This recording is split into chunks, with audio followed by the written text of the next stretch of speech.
પાદરા તાલુકાના ભોજ ગામે શ્રી આર.બી. પટેલ વિદ્યાલય દ્વારા ભવ્ય તિરંગા યાત્રાનું આયોજન કરવામાં આવ્યું હતું.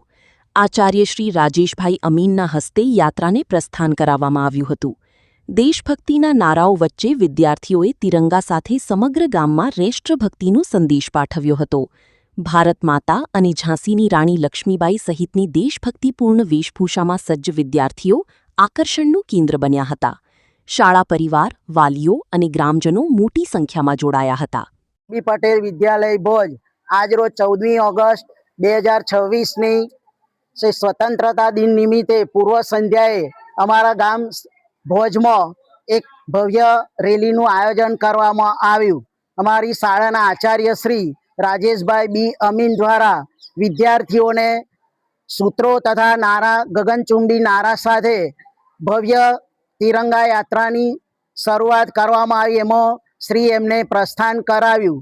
અમારી આજુબાજુના શાળાના આચાર્ય શ્રી ઉમંગભાઈ જે સેજા કુવામાં છે, એ જ પ્રમાણે રણુ હાઈસ્કૂલના આચાર્ય શ્રી પિનાકી સાહેબ, બહારથી પધારે મહેમાનશ્રીઓ મયુરભાઈ અમીન તથા દરેકે અમારી તિરંગા યાત્રામાં ખૂબ જ સાથ સહકાર આપ્યો છે. અમારી તિરંગા યાત્રામાં અમારી શાળાના વિદ્યાર્થીઓએ ખૂબ જ સરસ મજાની વેશભૂષા અજનબી વેશભૂષાનું આયોજન કર્યું હતું, જેમાં અમારી શાળાની વિદ્યાર્થીની જેણે ઝાંસી કી રાણી લક્ષ્મીબાઈ જાણે કે પોતે શૌર્ય પાથરી રહ્યા એવું લાગતું હતું. એ જ પ્રમાણે ભારત માતા અને ગાંધી બાપુ એમાં અગત્યના પાત્રોએ ખૂબ જ સરસ મજાનો વેશભૂષાનું કાર્યક્રમનું આયોજન કર્યું હતું. અમારી શાળાના પ્રસ્થાપક શ્રી અંબુ કાકા તથા શાળા સ્કૂલના આચાર્ય શ્રી રાજેશભાઈ અમીન, સમગ્ર શાળા સ્ટાફ, વાલા વિદ્યાર્થીઓ, ભાઈઓ અને ગ્રામજનો, વાલીશ્રીઓએ આ તિરંગા યાત્રામાં ખૂબ જ પોતાનું યોગદાન આપ્યું છે અને તેમણે પોતાનો કિંમતી સમય ફાળવ્યો છે.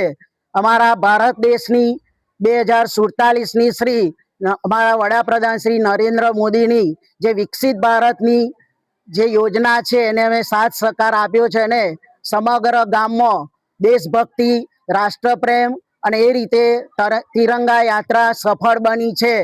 અસ્તુ. જય હિન્દ, જય ભારત. આચાર્ય શ્રી સાર્વજનિક હાઈસ્કૂલ રણુ 80મા સ્વાતંત્ર્ય દિનની ઉજવણી કરવા આપણે જઈ રહ્યા છે. તે પહેલાં સ્વાતંત્ર્ય દિનની પૂર્વ સંધ્યાએ અમે શ્રી આર.બી. પટેલ વિદ્યાલય ભોજ ખાતે રાજેશભાઈ અમીન સાહેબ જે શાળાના આચાર્ય છે, એમના આમંત્રણને ધ્યાનમાં રાખી અને આ તિરંગા યાત્રાની અંદર અમે જે સહભાગી થયા છે એ બદલ અમારી જાતને ખૂબ જ ભાગ્યશાળી સમજીએ છીએ. અને તિરંગા યાત્રામાં ગામ લોકોનો તેમજ વિદ્યાર્થીઓનો જે આનંદ ઉત્સાહ જોયો એ જોઈને અમને ખૂબ જ આનંદ થયો છે. એ બદલ અમે રાજેશભાઈ અમીન સાહેબના ખૂબ જ આભારી છીએ. જય હિન્દ, જય ભારત. અસ્તુ.